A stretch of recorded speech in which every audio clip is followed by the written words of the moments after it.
Welcome to another episode of both the Tap HR podcast and the Tap HR YouTube channel. Today we're going to talk a little bit more about stress and how it kind of impacts people in the workplace. And today I'm delighted to be joined by Sean. Hi Sean, how are you doing? Hello, I'm good, thank you. Thank you for inviting me along. Oh, you're more than welcome. So before we get started, tell us a little bit about you. Give us a bit of a flavour of your expertise. Oh yeah, of course, thank you. So yeah, I'm Sean Riley. I'm an occupational psychologist, and my organisation is Pensa Psychology. So occupational psychologist, that's a psychologist of the workplace. So that's where my focus of interest is. And certainly developing wellbeing programs for individuals in the workplace, leadership development, or basically anything that happens in the workplace where I can apply psychology to make it better for people. So my background is actually military. So I was in the army for a number of years.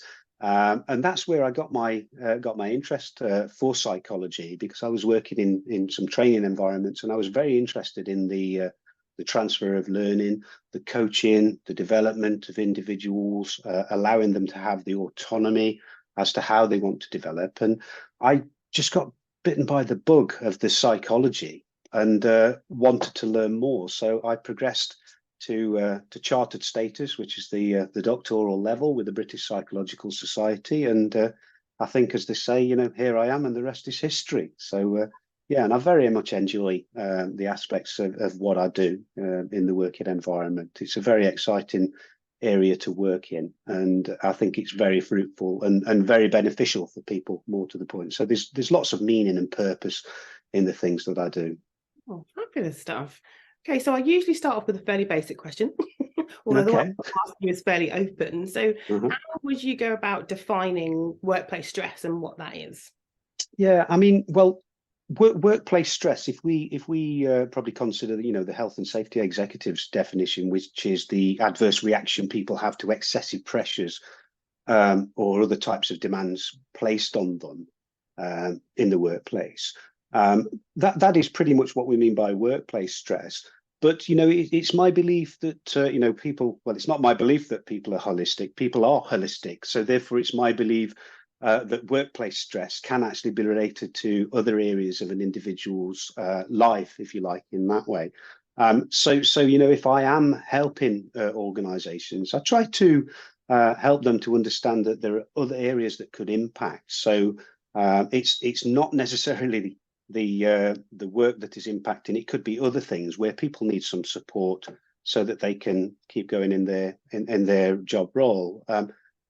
For example, we employ someone, or a company can employ someone when they're at a young age, and hopefully if that individual stays in the organization for a long period of time, they're not going to perform at the optimum level all of the time that they would from that young age. There are various things that happen throughout life, which could be starting families or different stress points that go there, caring for elderly people, and all these different things that can happen in that individual's life where they will undulate. So they're not going to perform at the best all of the time. It's impossible. So therefore, it's very important to take that into account when we're looking at what the triggers to stress are in that way. So it's very much a holistic approach that I would like to take, when I'm defining workplace stress and when I'm trying to help people that are going through tough times in their job role.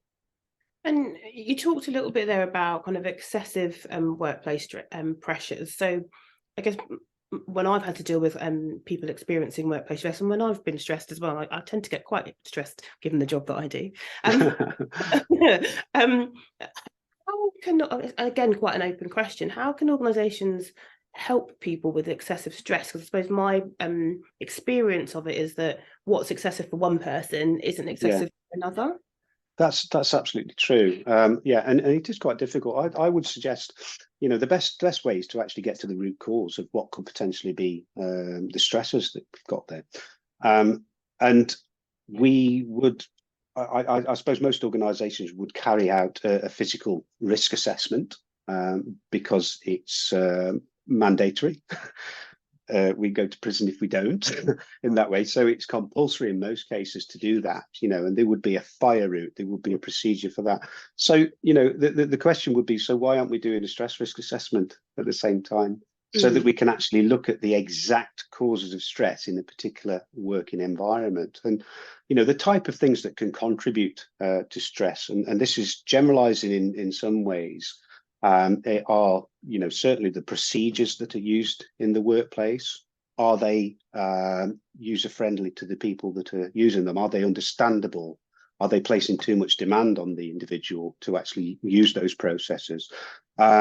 Leadership, are the leaders buying into this, and are they leading in such a way that is conducive to creating that psychologically safe environment so that people feel safe in their workplace, that they can have some autonomy over what they're doing? And the other things that we consider are the individual's abilities. Are they placed in a job that is not the right fit for them? So they may have strength in one area, but then the job specification just grows a little bit and they start doing something that's not necessarily what they signed up to do. That can have an impact on them, without a shadow of a doubt. And as I said before, there's also the other things when people are struggling, if you like, with whether it's the speed bumps of life that I like to call them, as opposed to being a roadblock, the speed bumps that come along, which is part of life. Are they struggling with a particular issue, or is it a particularly bad time for them? And that could be a multitude of things. But, it's getting to this root cause and having this understanding and having these processes in place where we can capture what the stress triggers are. And then we can look to developing interventions to actually help people based on what their needs are. I know it's maybe slightly straying a little bit, but I think one of the things I've seen a lot is how much poor communication within organisations can cause people like a ton of stress. Is that something that you've seen as well?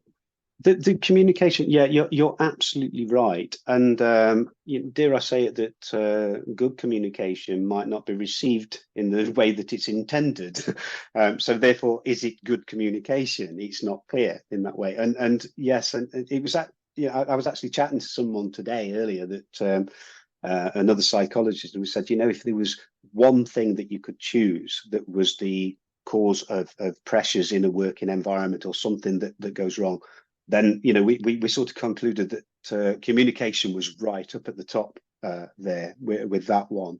And that could be a multitude of things, so it could be the mode of communication, the method, the style. Is it right for the individuals? Do they understand that communication? Is it clear? Are we talking about one thing, talking about the other, but then assume that we're all talking about the same? So that assumption, which increases the pressure on people in the working environment, because they don't really know what's going on, or they might feel that they lack the control of having that voice in the working environment as well, which is important. It's really important to underpin that well-being. I totally agree. What about kind of the way the world has changed? So I suppose another thing that's happened more recently with kind of COVID and the way that we all have adapted is people are working in a much more kind of flexible, kind of hybrid way. Have you seen that people that stress impacted stress in any way, shape, or form?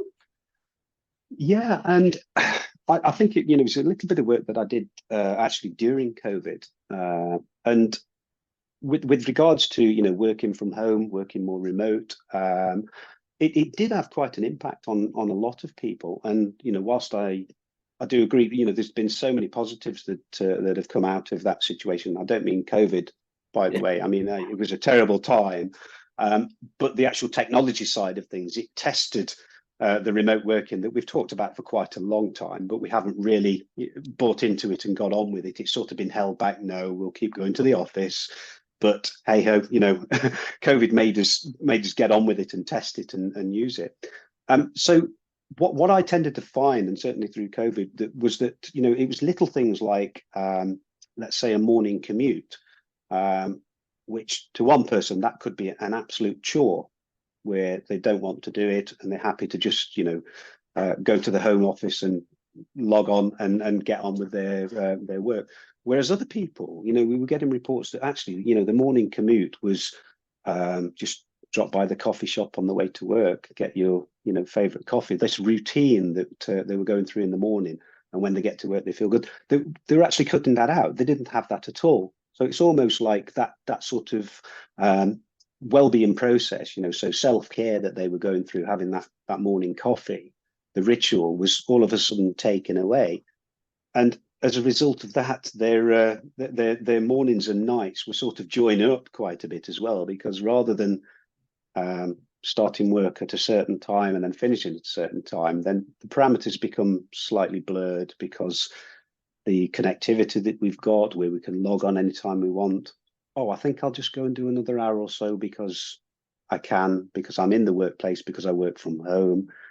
And slowly but surely, one can be drawn into this 24 hours on without actually giving yourself a break and having clear defining lines of getting away from the working environment, because you're living in the working environment. So it's very difficult, that. And it takes a lot of discipline to actually set the parameters around that. So that's been quite problematic, I think, with that. Alongside the benefits that actually come with the flexibility of being able to work from home as well. So there's a bit of a mixture, I think, as to whether people want to work from home or want to work in the office environment. Personally, I think that a mixture is the best way to go forwards, and also allowing the individuals to have that autonomy. Because, from my perspective, I know it's not always easy in all types of job. But surely, we should consider, what are the outputs for the individual? What do they need to achieve? And does it really matter if they do it at 9 o'clock in the morning or 4 o'clock in the afternoon? Sometimes, yes. Retail, for example, is one of those type of jobs, but we know that when we go into that employment. But generally, in other employment, if people decide that they want to do the school run, or want to take their children to a hobby class, and then they've got the opportunity to do a little bit of work later on, I don't see any problems with that at all, provided they're not excessively working, but they have that autonomy, so they will likely feel better to have that flexibility. So I think there's a little bit of a balance to be found in what we do, with the future of the working environment. Well, completely. Yeah. Next question is quite broad, but I'm going to ask it. How would you say stress affects people, I suppose people in general and people in the workplace? Yeah. So how does it affect people? Well, yeah, I mean, the effect in the workplace, I mean, I would say the visible signs from a corporate level are certainly that increased sickness absence. So people are not going into work, high staff turnover, lack of interest of the staff, and therefore the impact of that is the outputs and efficiency of that organization are not going to be as good as if the people weren't stressed in that way. And from an individual point of view, individuals can feel the physical aspects of stress. So, muscular tension, fatigue, certainly suffering from headaches and sleeping difficulties as well. And they can also display signs of, depression or anxiety, anger, irritability, and these changes in their character and how they portray themselves in the working environment can change. And they may also have feelings of being overwhelmed. 1 minute they can be really efficient at what they're doing and the expert in their field, and then when they're placed under that undue stress, they feel overwhelmed and they can't really function at the level that they could before. So it can be quite distressing for the individuals that are, being drawn into stress, because it can happen quite quickly. And certainly if we, as individuals don't recognize the signs that we're starting on the journey towards stress. And in some cases, why would we? Because we I suppose through the media, it's sort of portrayed that, we work hard, we go to work, and it can sometimes be instilled in us by our primary carers when we're young, that, oh, you've got to work hard. So how do we know if we're stressed if we don't know what it's like to not be stressed, if that makes sense? Yeah, I think sharing kind of a personal experience. So my parents were always very, very hard working. So I guess from kind of experience of seeing them working really hard and putting in the hours, I do the same. But it also means that I'm not good with boundaries. So I'll work and work and work, and then my body will just go, nah, we're going to be ill Time now. for a rest. Yeah, well, you're absolutely right, and with regards to that, we have strong values that have been instilled in us since we were young, so they're quite firmly embedded, and we work to them. That there are rules.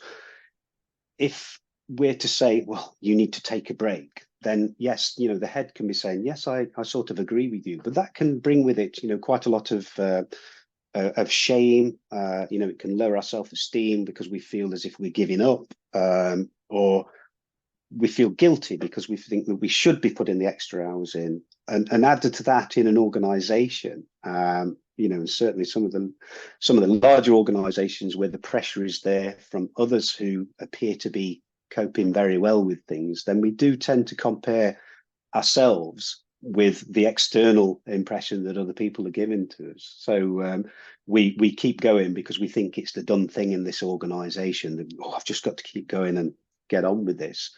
And it's very difficult to say, time out, I'm going to go and have a break and I'm going to feel better for it. It's very, very difficult to do that. So I think that sort of takes us in circle back to what I was saying about the leadership and well, I suppose the responsibility of leaders to adopt this sort of healthier environment in the workforce, because ultimately it does lead to more efficiency. We can get more done, and we can be healthier doing it. I think another thing, just getting myself a little bit of advice from you. Hey, that's what it's about. Another thing with me, or at least that kind of people that I've worked with have told me, is that I'm pretty level. So regardless of how stressed I am, the outward kind of interaction that you have with me doesn't really change. And therefore it makes it quite difficult for people to know when I personally kind of need help and support. How would you recommend that other organisations deal with people that kind of have the same affliction, for want of a better word, that I do?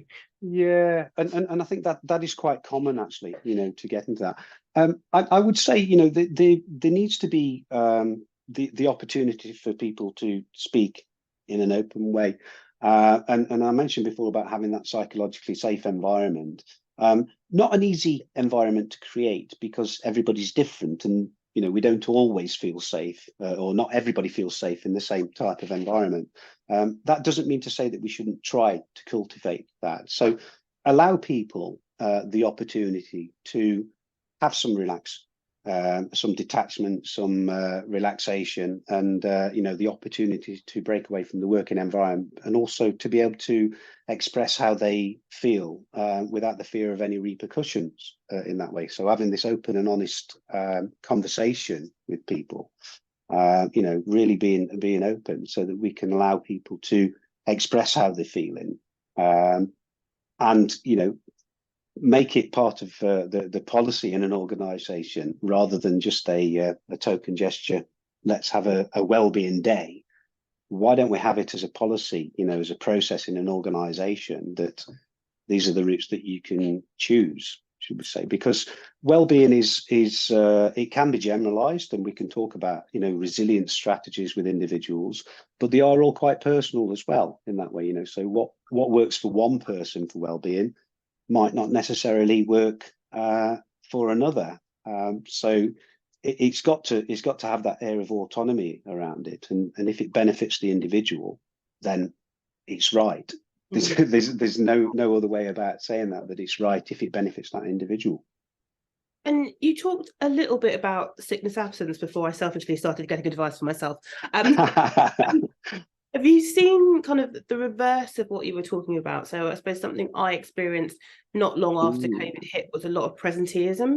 So we had a lot of people who would just, in the way you were describing, really would keep working. So our sick absence figures didn't kind of take a massive hit, but obviously people actually they got better because people weren't going off sick. But obviously there's implications that come with that. Is that something that you've experienced? It is, and I mean, in a lot of respects, the presenteeism can be worse and have more of an impact than the absenteeism, because if someone's absent, they're away from the team. And what I mean is physically away from the team, and I would hope that the team are actually keeping them within the loop because of, part of that recovery for them, which is important. The presenteeism can have an impact on the other people around, because the individual is in the working environment. They're present but not participating, if you like, in that way, which can have an adverse effect on others, because their moods and the way they are. It can have that sort of negative effect on others around them, where the absenteeism probably wouldn't have the same in that way. So yeah, there's been certainly a lot more of that. And sometimes, it's not the fault of the individual, because the driver for that is that they feel the loyalty that they should keep going, or they may not recognise the signs in themselves. And it's like we said before, that if we don't know what it's like to not be stressed, how do we know what it's like to be stressed in that way? Or looking at the definition between pressure, which can be a good thing because it drives us towards performance. We need to have something to push us in a certain direction, but let's not let it get too much, you see. So it's understanding ourselves and knowing what our own triggers are, and knowing, having that self-analysis and knowing where we are with regards to stress. So is it always a bad thing? So you talked a little bit about kind of, I suppose, healthy pressure. I know that's not the word that you used. So yeah. Is that a thing? Well, yeah, it depends on, again, it's the definition of stress. I mean, for me, I would not say that there's healthy stress. I would try to break it down a little bit more, because I think that that can cloud the definitions of that and people's understandings of that. Some of the work that I've been interested in is the work of the clinical psychologist, so Derek Mowbray. And he basically talks about the chain towards stress, if you like. So it's not something that happens instantly, that we're instantly stressed. That said, it can happen very quickly. So it can feel as if it's instantaneous for some people. But it is actually a process that we go through. And he talks about, pressure, tension, strain, and then stress. So we've got the four clear pathways that we get towards that stress. So with the pressure and tension, we're sort of in control at that point. So there's a little bit of pressure on, there's a deadline, or there's a meeting where we've got a certain outcome, and the performance, say my performance, for example, is dependent on this. So I've got to push forwards, and what I do is going to affect the outcome. So a bit of pressure there on me to get this done, or to bring a team together, or that sort of thing. So, I'm okay with that.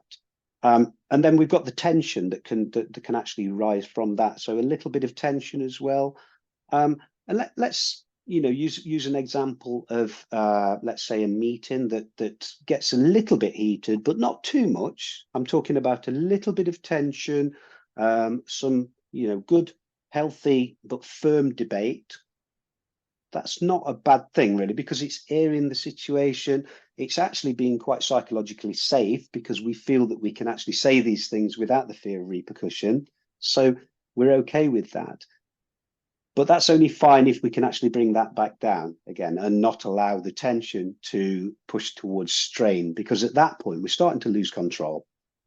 And if we lose control and become strained, then we can actually go on to being stressed, which again, we have no control over that. And that's when our performance declines. So what we're really looking at there is like a peak performance level, where we've got just the right amount of pressure and tension to perform very well, but without pushing it too much that we're going to actually fall in that performance that we're delivering in that way. So yeah, I don't like to use good stress and bad stress. I mean, I would, like I say, I would go down Derek Mowbray's model all the time, because I think it's clear. It gives understanding as to where we're in control. And I do find that when individuals think about things on a sliding scale like that, they start to become more aware as to when they're probably under pressure, when they're feeling a bit of tension, and when actually they're feeling strained. When they're starting to feel fatigued, maybe they're starting to not have the correct sleeping pattern and things like that. So it's all these indicators where they think, right, I'm going to either self-help because I haven't gone down that path too far, or I'm going to get help because I think it's gone a little bit too far. And that's really where we want to be, this self-awareness and self-analysis. So there's an awful lot that goes lots of nuance. Yes. Color. What can organizations practically do to help manage stress in the workplace? Well, as I said before, I think it's make well-being a priority. And I don't mean the top priority, if you like, in that way, because organizations have lots of priorities, and they're called policies and strategies. So rather than having a well-being awareness day once a year, let's get a program in the workplace where people can actually use it all the way through. And I'm not talking about having every afternoon off and having an area where people can go and have a lie down and a nap or anything, unless that's what you want to do in the organisation. And I wouldn't say no to that if I had the opportunity myself. But I'm talking about having something that's ongoing, where people have the autonomy to buy into the well-being and their own personal well-being, and that within regards to their working environment, and have the tools that they can go towards which are the best for them at the time for them. So that can incorporate, the difficulties that they have maybe outside of work, which they may or may not want to share, but the opportunity is there. They have that autonomy to make that choice themselves.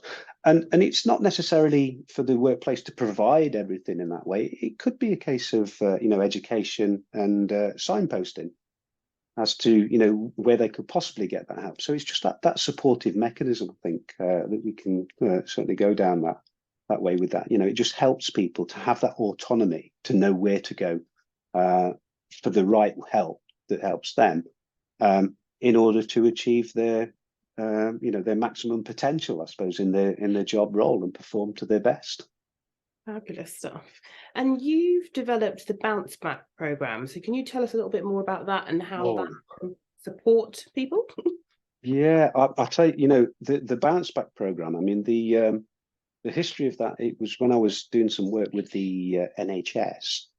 We were looking at what was described at the time as like a decompression program, if you like, because people had been working under immense pressure, as you can probably appreciate, was to give them the opportunity to break away from the working environment and just come back down to a good level of lowering their anxiety, and good relaxation, so that they're in a position where they could make better decisions and recover and basically be able to actually go on and do other things, if you like, without becoming so worked into the ground that they couldn't do things. So it was quite fun actually drawing that together, because I had the opportunity to really get into some research. And the program is based on the writings of Newman, Tate, and Dierner. And in 2013, they actually looked at the relationship between leisure and subjective well-being.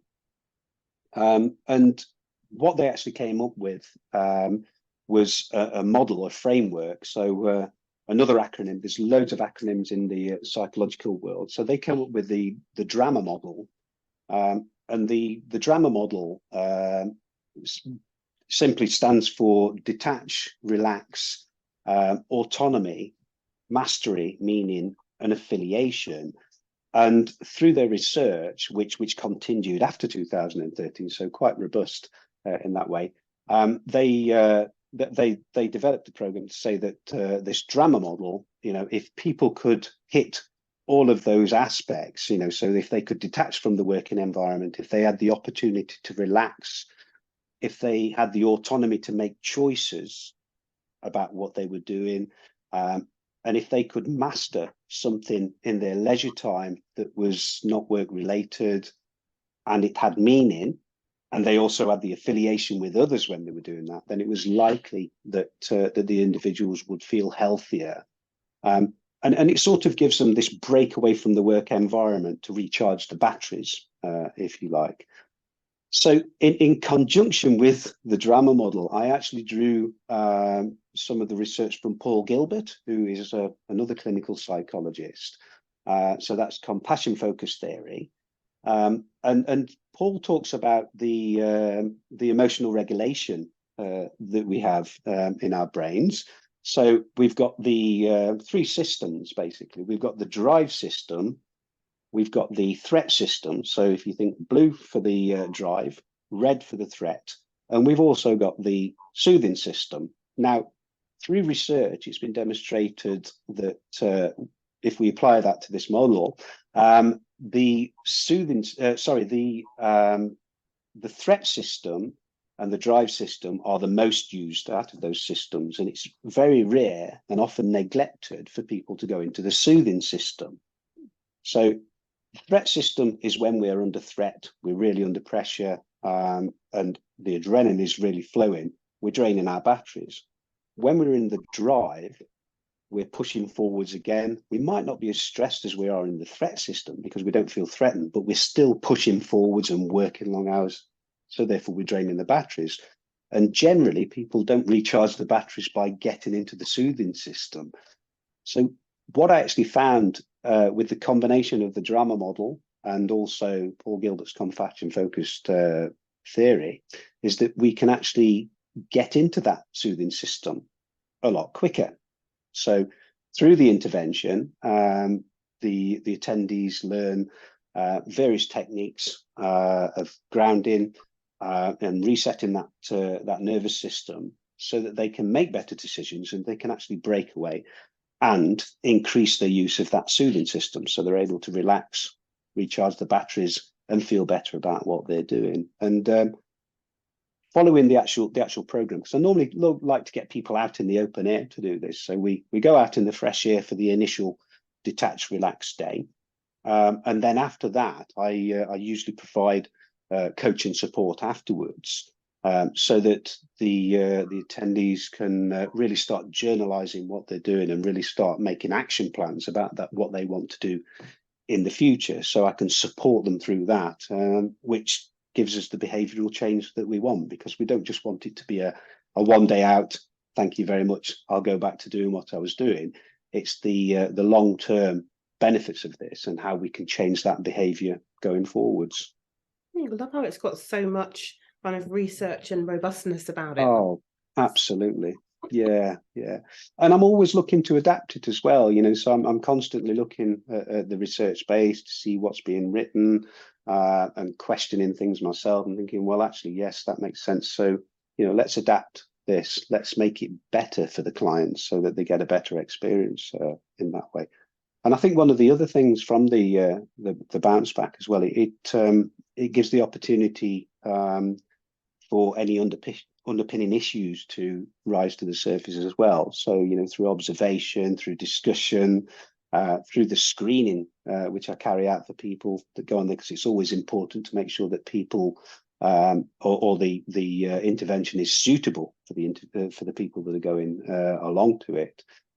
So that can also be, indicators of other issues that might be arising that could be causing them stress, either in the workplace or in their home life. So it is quite a good capture tool as well in that way. And I'm going to jump right back to the beginning. Okay. when we initially started talking, you mentioned stress risk assessments. So have you got any recommendations around where people can get tools to help with stress risk assessments and any other kind of free resources that employers can use to help with managing stress at work? Yeah, definitely. So I would say the Health and Safety Executives website, have a look on there. There are stress risk assessments that can be carried out there. So the management standards, which covers various aspects of the of stress in the workplace. So you can really capture that data. And also lots of advice on there about what you can actually do to mitigate that as well. So as I said before, it's like a physical risk. We constantly talk about risk registers.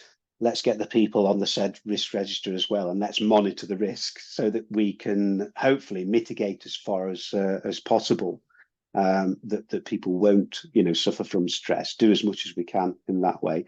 And I think, if anybody wanted to go deeper than that, then, I have been asked quite a few times to actually carry out risk assessments. And I would advise the use of the management standards, but I would also use a risk assessment that I've developed myself, the stress risk. And with that, it goes in just a little bit deeper. And I wouldn't want to patronize anyone in an organization who is carrying out a stress risk assessment, but what I would do is carry out a really thorough analysis of the data that's captured, which would include thematic analysis and quite a lot of statistical tests to actually have a look and see exactly what the problems were. And I would usually use focus groups and interviews and etc. To really draw as much information as possible before making recommendations for interventions based on that stress risk assessment. So what an organisation gets from me in that situation is recommendations for interventions to mitigate stress, but that is all based on a lot of empirical information that's been gathered from their organisation. So therefore, it's highly relevant in that way. So it's almost a case of making sure that we know what we're looking at before we actually dive in there and try and start trying to solve the problem, if you like. So it's getting the evidence to solve the problem, which means that it's likely that it's going to work. Fabulous. And how can people get hold of you? So if they're interested in the Bounce Back program or just general support in the way that you described? Yeah, well, they can contact me through my website. So that's www.pensapsychology.co.uk, and get in touch with me through there. Book a 30-minute appointment. I'm happy to have a chat with anybody about anything, and we can talk more. I like to have those conversations because it means that we can actually make things bespoke for the individuals so that they can get the right interventions and the right advice in that way. Or they can look me up on LinkedIn. So Sean Riley, Chartered Psychologist. I don't think there's many of me around. So they can connect on LinkedIn, and likewise, we can talk that way. So whatever they're comfortable with. Amazing. And I'll pop links to everything that you've just said as part of anything that goes out as well. Oh, thank you. Oh, thank you so much for today. It's been really nice to just borrow a bit of your brain for a bit. Sounds a bit more about you and what you do. So really, really appreciate it. Absolute pleasure. Absolute pleasure. Thank you for having me. You're welcome. Hopefully we can have you back again soon. That'd be lovely. Yeah, why not?